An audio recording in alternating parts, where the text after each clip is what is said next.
My name is Philip McCann and I was Principal Cornet from 1973 to 1989. Well, I think it really came about, at the time I was playing Principal Cornet with the Fairy Band, and it was about April, May, and it was the emergence, I believe, of the famous James Shepherd versatile brass.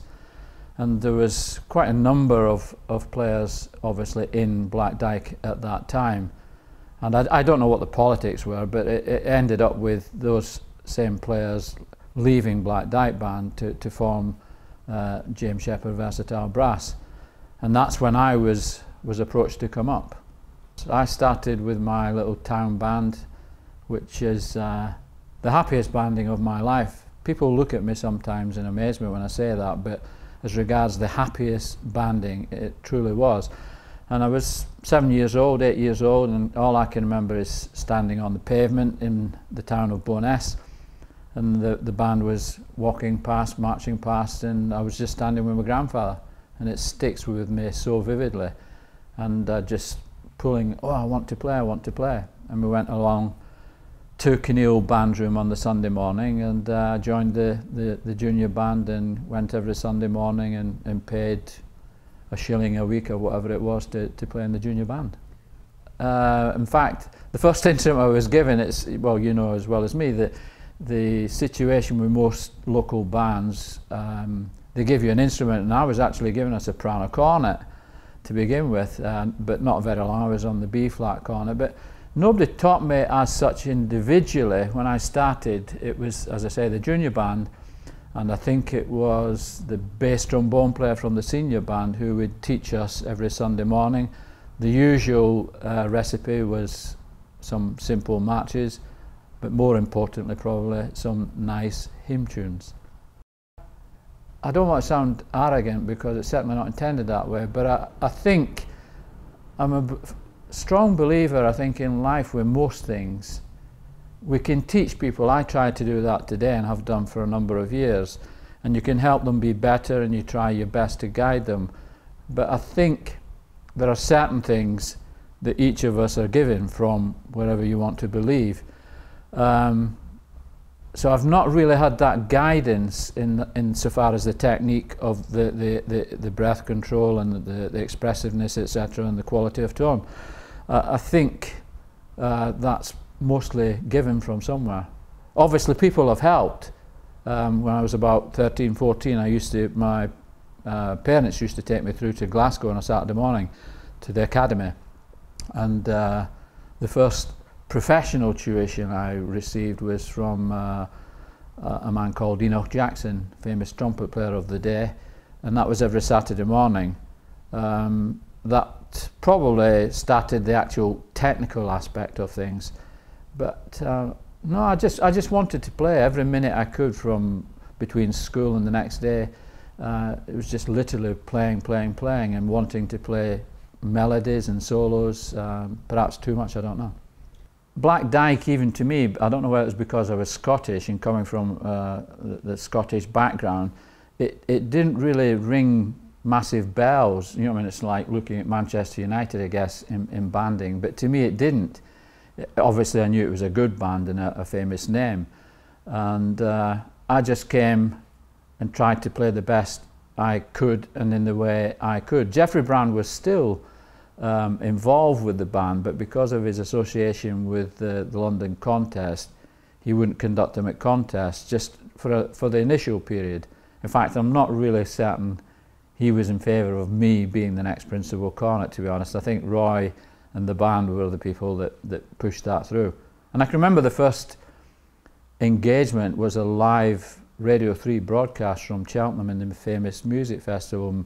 Big pieces of the day. I think it was a very classical English programme, pieces like Kenilworth and Labour and Love and Severn Suite, and that was literally my baptism of fire, straight in at the deep end, so to speak. People sitting in the audience or sometimes in the same band, they don't realise the private emotion that we go through, because we're not playing for ourselves. Obviously we're wanting to be the best we can be, but there's a great pressure on, in my case, me, to be the best I can be for this famous band and not to let them down, whether it be a contest or a concert. And I can remember vivid memories at some contests, especially if the big cornet solo was later in the piece and maybe Sandy Smith played his horn solo and John Closs played his euphonium solo, and it's all going great. And you're the last soloist to play your big solo, and it's yeah, it's a pressure cooker for sure. That's what I mean. It's not about me, or it shouldn't be about any individual. We had a great strength, and it was all about one thing: the band. No individual was more important than another. No matter what we were deciding, everybody had a vote, and it was equal. So my hand going up was equal to the third cornet player's hand going up. I think everyone is under the microscope, either by sound, music making, or vision. And even when we're doing things, I'd never be seen drinking, for example, or doing things that you shouldn't do, because you've got, if you're going to preach something, you've got to lead by example, and that includes not just the music making. And it's a bit of a fable story, but the first time we went to Australia, I felt so much pressure on me as leader, and the first concert, virtually the day after we arrived, was in the fabulous Sydney Opera House. So I was literally practicing in the toilet on the jumbo jet, and it's quite a famous story now, but I would be in there for half an hour at a time, 2 or 3 times maybe or more, and I would come out, there'd be a queue halfway down the jumbo jet waiting for the loo, and I'm in there with something stuck up the bell just practicing, because there was no way on earth was I going to go onto that stage and not be what I should be for a Black Dyke band. It's not enough to have just 25 good players. They all have to complement each other, not be in love with each other and like each other, but musically be, like Harry Morton used to say, that we've all got to be singing from the same song sheet. And it just gradually fell into place, because when I came, my sound, my style was different from my predecessor, James Shepherd. So the band adapts, and I adapt, and then the conductor comes in, and then we all start moulding into a musical ensemble. And it takes time. It was, I think, nearly 2 years in my private thoughts, even although I was playing well, or I think playing well, it was nearly 2 years into the tenure that I felt, right, I am me now.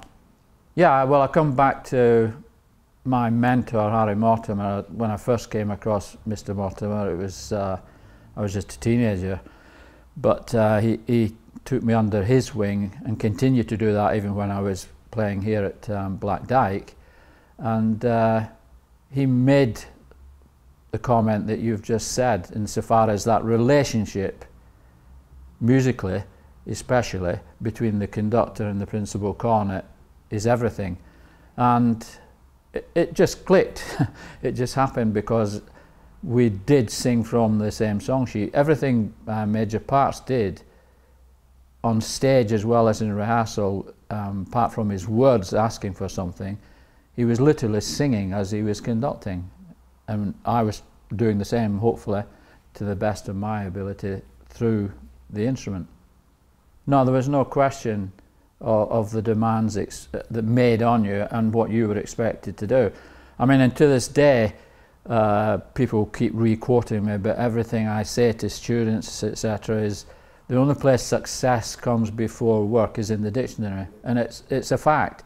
We'd all love to not have a practice one day or just have a couple of days off. I've never to this day done that.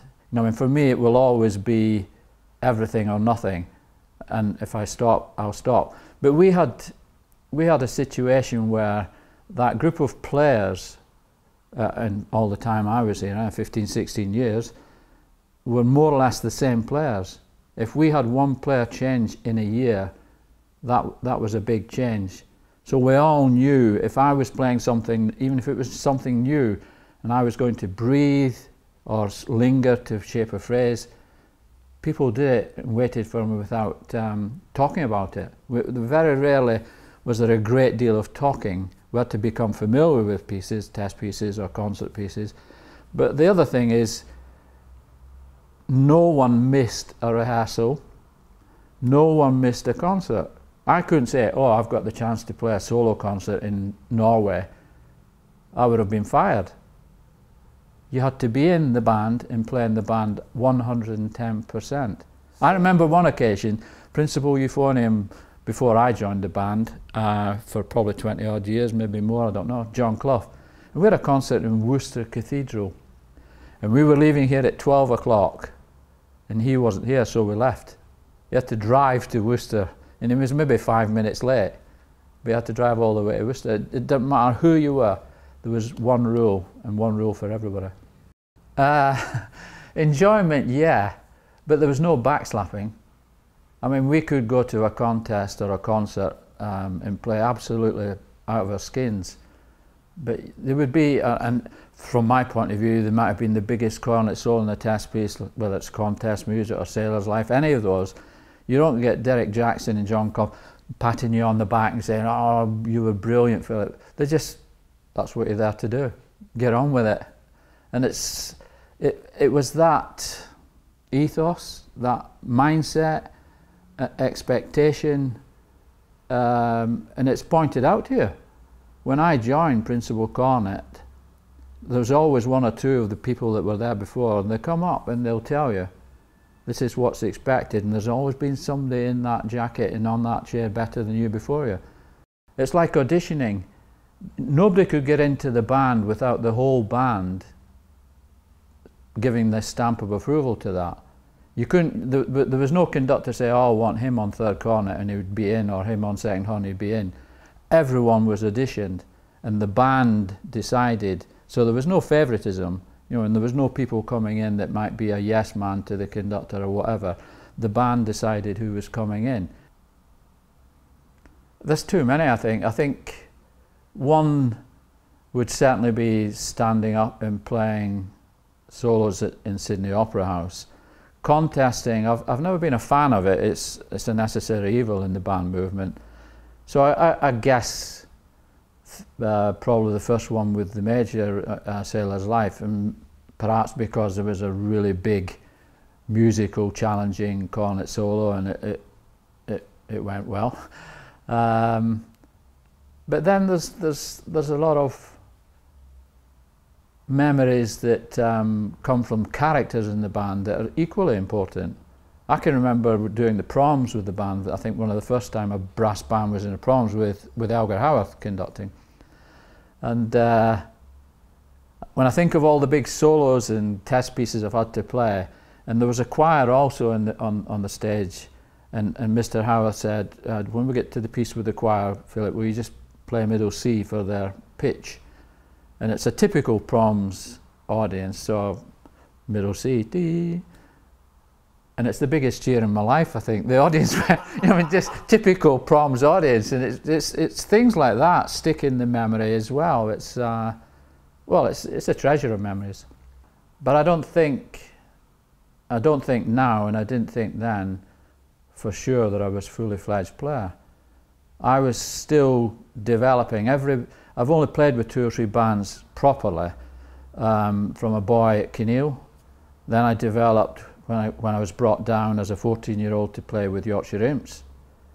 Then 2 or 3 years later, as a 17-year-old, 18-year-old principal cornet with the Fairy Band.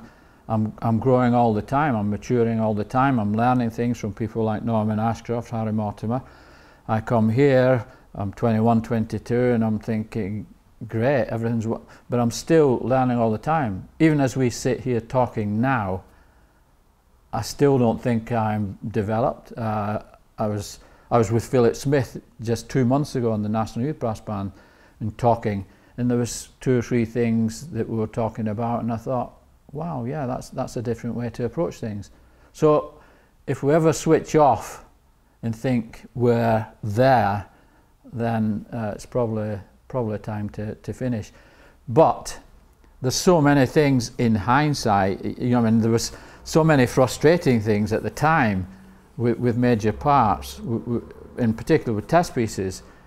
And as a player, you're sitting there and you think you can play it, and the amount of time he would spend, and I can remember vividly, whatever the test piece was, whether it was going from one section to another, the change of tempo, the change of key, it would go over and over and over those last 5, 6, 7 bars before the new key change or the new section of the piece, and overlap, back, overlap, back, overlap. And as a player, you're thinking, I want to go on and play beyond that.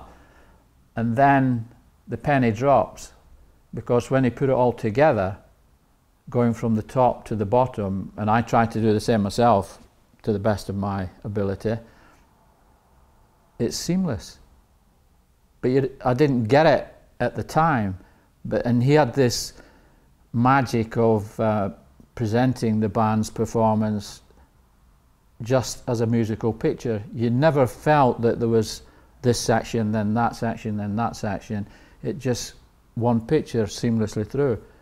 And things like that definitely have are well embedded in me. Those few bars before something, the few bars after, over and over, so it just happens. And his words were so that people don't realise it's even happened. That's a really good question, actually, because as a young player, we all want to, you know, I've always played the melodic stuff as an encore. Every concert we did, there was the Carnival of Venices or the Chardases, and then the melody. So when Chandos, who we used to record with exclusively, major parts, myself, the band, they said, oh, we'd like to do this series of solo CDs.